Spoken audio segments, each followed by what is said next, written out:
Let me ask you one question. If World War III started tomorrow, would you know about it in advance? Right now, the world is closer to that than at any point in modern history.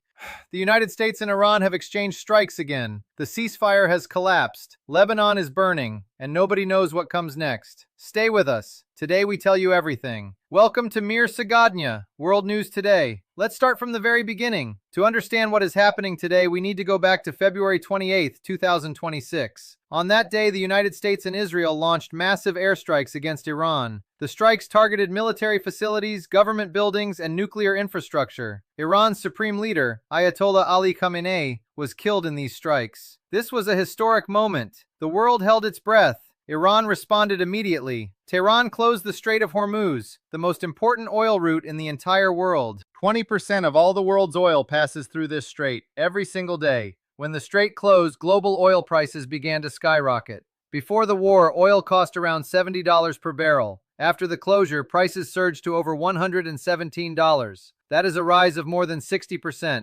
Everyone felt this. Gasoline prices went up. Food became more expensive. The economies of many countries began to suffer serious difficulties. On April 8th, a 2-week ceasefire was announced between the United States and Iran. Pakistan mediated the deal. The world breathed a little easier, but there was a problem. Israeli Prime Minister Netanyahu immediately declared, "The ceasefire does not cover Lebanon." Israeli forces would continue operations against Hezbollah. And indeed, Israeli strikes on Lebanon never stopped for a single day. Hezbollah fired back with rockets and drones. The war in Lebanon continued. Now let's talk about what has happened in the last few days.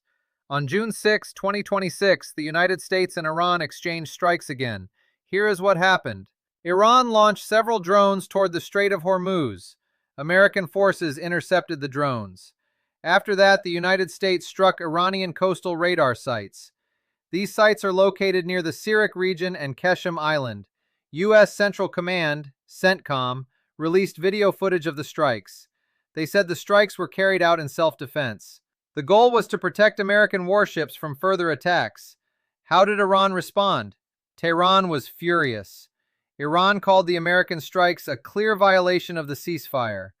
Iranian officials stated, "The United States cannot simultaneously talk about a ceasefire and strike Iranian territory."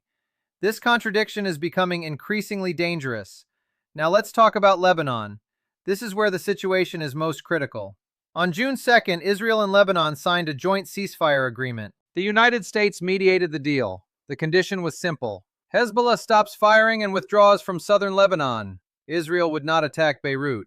It seemed like peace was finally close, but Hezbollah rejected the agreement completely. Hezbollah said they do not recognize any agreements that were not negotiated with them directly, and they continued attacking Israel. Rockets, drones, artillery shells. Israel responded. According to Lebanon's Ministry of Health, since the war began on March 2nd, Israeli strikes have killed more than 3,500 people and wounded more than 10,000. These are enormous numbers. On June 6th, 2 Israeli soldiers were killed in southern Lebanon in separate incidents. Since the start of the war with Iran, 30 Israeli soldiers have died in Lebanon and along the border. The war continues, despite all the ceasefires, despite all the agreements, despite all the negotiations.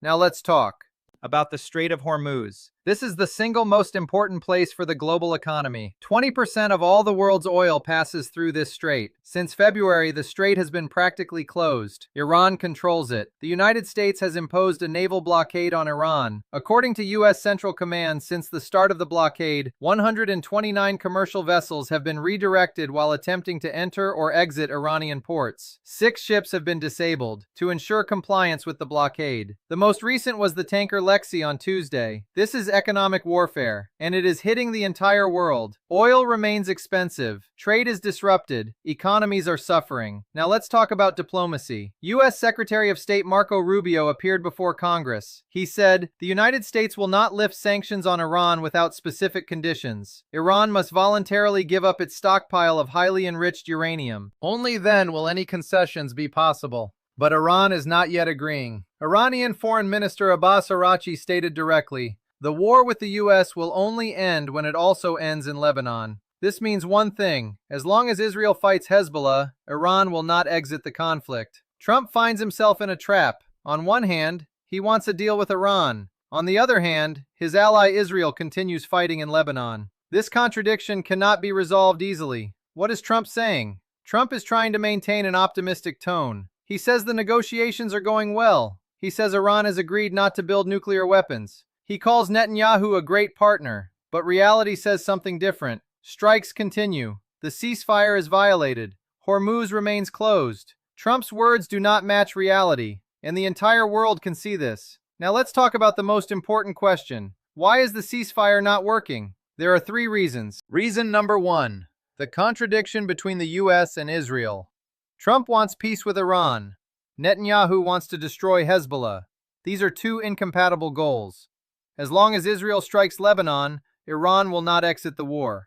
Trump cannot force Israel to stop. This makes peace impossible. Reason number 2. Hezbollah was not part of the negotiations. Israel and Lebanon signed an agreement, but Hezbollah is not Lebanon. It is an independent armed group. They do not consider themselves bound by government agreements. As long as Hezbollah fights, Israel will respond. Reason number 3. Mutual distrust. The United States accuses Iran of violating the ceasefire. Iran accuses the United States of violating the ceasefire. Each side is convinced. The other side is to blame. In this atmosphere, real peace is impossible. Now let's talk about the bigger picture. This war did not start in February 2026. The roots go back decades. The United States and Iran have been enemies since 1979, when Iranian revolutionaries stormed the U.S. Embassy in Tehran and held 52 Americans hostage for 444 days. Since then, the relationship between Washington and Tehran has been one of constant hostility. Sanctions, counter-sanctions, proxy wars, cyber attacks, assassinations, and now, open warfare. For the first time in modern history, American and Iranian forces are directly attacking each other. This is not a proxy war. This is not economic pressure. This is real war. And the world is watching, with growing fear. What will happen next? Let's look at 3 scenarios. Scenario 1, a diplomatic breakthrough. Trump personally negotiates with Iranian leadership. The United States pressures Israel to stop strikes on Lebanon. Hezbollah agrees to ceasefire terms. Hormuz reopens. Oil prices fall. This is the best scenario, but right now it seems very far away. Scenario 2.